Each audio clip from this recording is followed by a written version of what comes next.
Assalamu alaikum everyone. Today we are going to perform manual muscle testing of cervical flexion.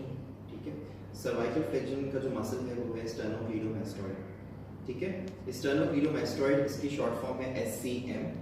ठीक है, इसको sternocleidomastoid इसलिए बोलते हैं कि इसकी जो ओरिजिन है ये दो जगहों से है और इंसर्शन एक जगह पर है, यानी कि 3 पॉइंट्स ऐसे हैं जिसकी वजह से इसका नाम ये है. ठीक है, सबसे पहली जो ओरिजिन है वो स्टर्नम से होती है इस मसल की, दूसरी ओरिजिन जो है वो क्लेविकल से होती है.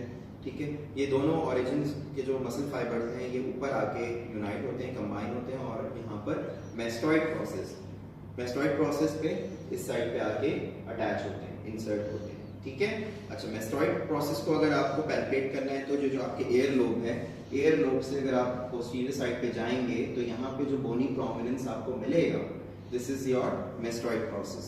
ठीक है, यहाँ पे sternocleidomastoid की इंसर्शन होती है. ठीक है, sternocleidomastoid is a diagonal muscle. ठीक है, डायगोनल का मतलब कि सीधा ऊपर से नीचे नहीं आता, टेढ़ा जो है वो ओरिजिन से इंसर्शन की तरफ जाता है, जिसकी वजह से इसकी जो मूवमेंट है वो अपोजिट साइड पर होती है. कैसे, इसको जरा गौर से जो है सुनिएगा. वो ये कि देखें, यहाँ पे ये मेरा जो हाथ है ये मसल का जो वे है, पाथवे है, इसको बता रहा है. ठीक है, यहां से सेंटर पॉइंट पे यहाँ पर स्टर्नम है, स्टर्नम से ओरिजिन हो रहा है, क्लेविकल को टच करते हुए जाके मेस्टॉइड प्रोसेस पे लग रहा है. ठीक है, तो अब आप पोजीशन देखिए मेरे हाथ की, तो तिरछी है, डायगोनल है. ठीक है, जब ये मसल कॉन्ट्रैक्ट होता है, जब ये वाला मसल कॉन्ट्रैक्ट होगा, एक फाइबर, क्योंकि दो फाइबर यहाँ पर भी अगर हो तो दोनों फाइबर हो जाएंगे, जिसको हम कहते हैं बायलेटरल मसल्स. ठीक है, अभी हम यूनिलेटरल के बारे में बात कर रहे हैं. तो जब एक साइड का जो sternocleidomastoid है अगर वो कॉन्ट्रैक्ट होगा तो व्हाट विल हैपन कि वो आपकी गर्दन को दूसरी जानिब रोटेट कर देगा. ठीक है, इस तरह अगर ये वाला sternocleidomastoid है इस वाले साइड, राइट साइड का, तो जब ये कॉन्ट्रैक्ट होगा तो ये लेफ्ट साइड पर गर्दन को रोटेट कर देगा. That is why right side वाला sternocleidomastoid लेफ्ट साइड की रोटेशन करता है और लेफ्ट वाला sternocleidomastoid राइट साइड की रोटेशन करता है. ठीक है, जब दोनों मसल्स एक साथ कॉन्ट्रैक्ट होते हैं तो रोटेशन नहीं होती. व्हाट हैपेंस के सर्वाइकल पे फ्लेक्शन हो जाती है. ठीक है, गॉट इट. तो अगर SCM यानी sternocleidomastoid दोनों कॉन्ट्रैक्ट होंगे तो सर्वाइकल फ्लेक्शन हो जाएगी, यानी गर्दन नीचे झुक जाएगी. और अगर एक कॉन्ट्रैक्ट और दूसरा जो है वो रिलैक्स रहे तो रोटेशन होती है दूसरी साइड पर, यानी लेफ्ट वाला SCM अगर कॉन्ट्रैक्ट हो तो राइट साइड पे रोटेशन, राइट वाला SCM कॉन्ट्रैक्ट हो तो लेफ्ट पे रोटेशन. ठीक है, अभी हम क्योंकि सर्वाइकल फ्लेक्शन के हवाले से बात कर रहे हैं तो हम अभी बायलेटरल मसल्स को ही देखेंगे, दोनों ही SCM को कंसीडर करेंगे. Now for grade 3 the position of the patient will be supine line. पैर को सीधा कर लीजिए. ठीक है, पेशेंट जो है वो सुपाइन लाइन में होगा, गर्दन जो है वो मिड पोजीशन में होगी. मेक श्योर कि जो हेड रेस्ट है वो थोड़ा सा एलिवेट भी ना हो और नीचे भी ना झुका हो. ठीक है, बिल्कुल लेवल विद द काउच हो. Now therapist will be standing here, यहां पे भी खड़ा हो सकता है और at the side of the patient यहां पे भी खड़ा हो सकता है.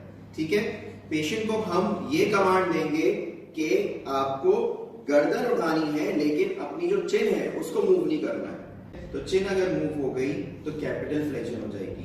अगर कैपिटल फ्लेक्शन हो गई तो हमारा जो सर्वाइकल फ्लेक्शन वाला जो टास्क है वो जो है वो मिक्स हो जाएगा. ठीक है, तो हमें पेशेंट से बोलना है कि आपको गर्दन ऊपर उठानी है लेकिन आपको थोड़ी यानी चिन जो है वो ऊपर नीचे नहीं करनी है. ठीक है, एक जगह पे रोक कर फिर गर्दन ऊपर उठानी है. ठीक है, पेशेंट कितनी गर्दन ऊपर उठाएगा, पेशेंट कितना ऊपर उठेगा, इतना के शोल्डर जो है वो काउच से अटैच हो.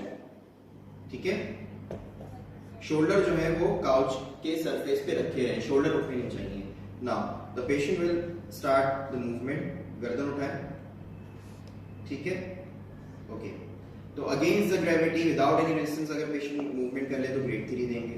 Now the therapist will give resistance on the forehead यानी माथे पे जो है वो रेजिस्टेंस देगा 2 फिंगर्स से. ठीक है, पहले जो है ज्यादा रेजिस्टेंस देगा फिर कम देगा. जी, अब कीजिए मूवमेंट. ओके, तो ग्रेड 5 पे मैक्सिमम रेजिस्टेंस हम देंगे फॉर ग्रेड 4 हम मॉडरेट रेजिस्टेंस दे देंगे, दीजिए करेक्ट मूवमेंट, ओके ठीक है। ग्रेड 5, ग्रेड 4, ग्रेड 3 ये टेस्ट हो गई। फिर उसके बाद हम ग्रेड 2 पर आते हैं। यहाँ जो है वो डिफरेंट थोड़ा मेथड है बाकी दूसरी एमएमटी से स्टेनोक्लीडोमास्टोइड को ग्रेड 2 पे असेस करने का। वो ये कि हम अब क्या करेंगे कि स्टेनोक्लीडोमास्टोइड का यूनिलेटरल जो फंक्शन है यानी एक साइड वाला फंक्शन क्या है, रोटेशन, उसको असेस करेंगे।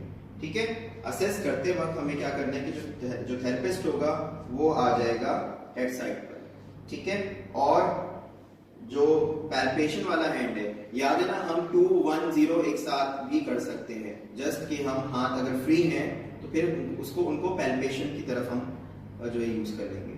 ठीक है, अब पेशेंट से बोलेंगे कि आपने क्या करना है कि पहले उल्टे हाथ पर गर्दन घुमानी, उसके बाद फिर सीधे हाथ पर गर्दन घुमानी, और कोशिश करें कि पूरी मूवमेंट करें।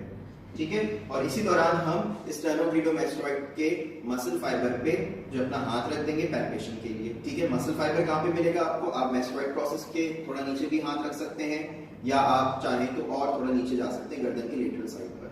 ठीक है, एंटीरोलेटरल, बिल्कुल लेटरली, थोड़ा सा सामने की तरफ। तो मैं यहाँ पे इनके मास्टोइड प्रोसेस पे यहाँ पे मैंने पैल्पेट किया मास्टोइड प्रोसेस को, उसके बाद थोड़ा सा नीचे चला गया। अब हम पेशेंट को बोलेंगे कि उल्टे हाथ पे जो है वो गर्दन झुकाएं, मोड़े, ओके, मुझे पैल्पेशन मिल रही है। ठीक है, और मूवमेंट करें और जितनी हो सकती है, ओके। अब सीधे हाथ पे और मूवमेंट मिली, ओके, ठीक है। अगर पेशेंट जो है वो full range of motion rotation की कर लेता है तो हम जो है वो इसको ग्रेड 3 पे ही रखेंगे, लेकिन अगर पार्शियल रेंज ऑफ मोशन करता है तो हम इसको ग्रेड 2 देंगे। पार्शियल से मुराद कि पूरी मूवमेंट नहीं कर पा रहा एक साइड से, यानी अगर सर्वाइकल रोटेशन की जो फुल रेंज है वो काउच तक है, जितनी काउच पे लेकर आ रहा है, तो अगर वो नहीं कर पा रहा तो फिर वो पार्शियल रेंज ऑफ मोशन कहलाता है। ठीक है, तो इस पे हम ग्रेड 2 दे देंगे। अगर मूवमेंट नहीं होती और पैल्पेशन मिल जाती है तो ग्रेड 1 देंगे। अगर कॉन्ट्रैक्शन भी नहीं मिलती तो हम पेशेंट को ग्रेड 0 देंगे। ठीक है, this is all about cervical flexion done by sternocleidomastoid. Thank you.